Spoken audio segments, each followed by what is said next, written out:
Good morning, gamers! This is PDM DayZ. Whether this is your first time here or you are a returning viewer, it is good to have you. Today's video is on the newest marksman rifle added to COD Mobile, the M1 Garand.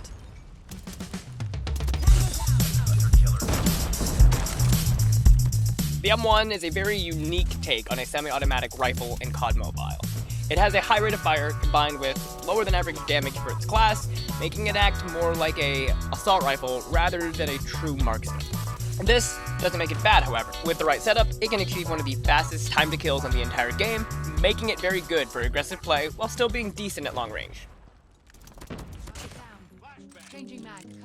The real-life M1 Garand is a .30 caliber semi-automatic rifle designed by John Garand and adopted by the US Army in 1936, becoming the first standard-issue semi-automatic service rifle for any military.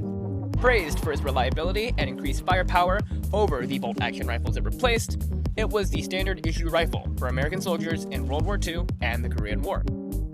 The M1 Garand was officially replaced by the M14 rifle in 1957, but continued to see service and eventually flooded the civilian market, becoming a prized item for collectors and shooters.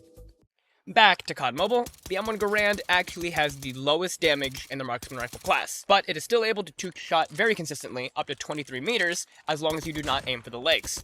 Out to 41 meters, you will need to land one shot to the upper chest or the head in order for a two-shot kill.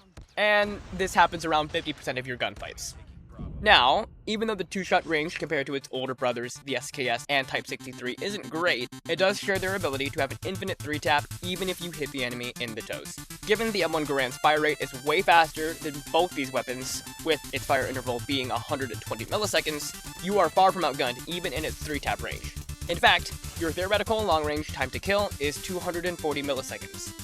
This should sound like a very familiar number. A lot of weapons in the game share it, such as the Type 19, XM4, and PDW.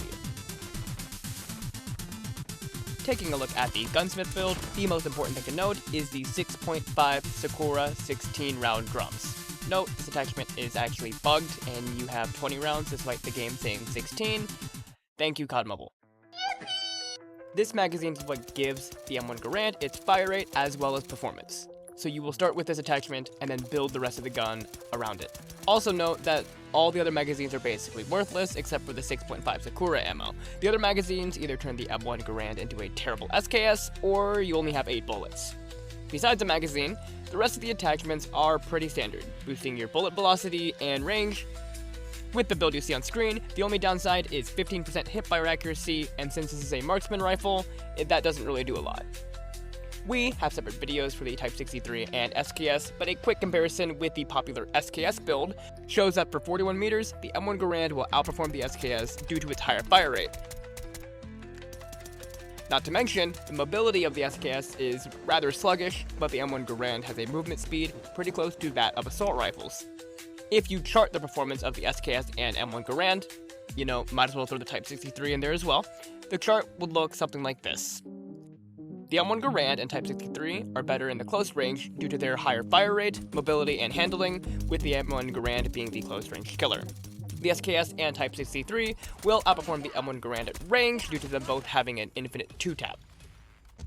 So, in the end, does the fire rate and mobility of the M1 Garand make up for its less than optimal range performance? I would say that really depends. When compared to the other semi-auto marksman rifles, it is not nearly as good. But it still has its niche, and compared to a lot of other weapons, the time to kill is very solid, even for range. I personally will be using the M1 Garand on maps like Nuketown, Firing Range, and Summit. But for longer range maps, I might swap it out for a FMJ AS1000 instead.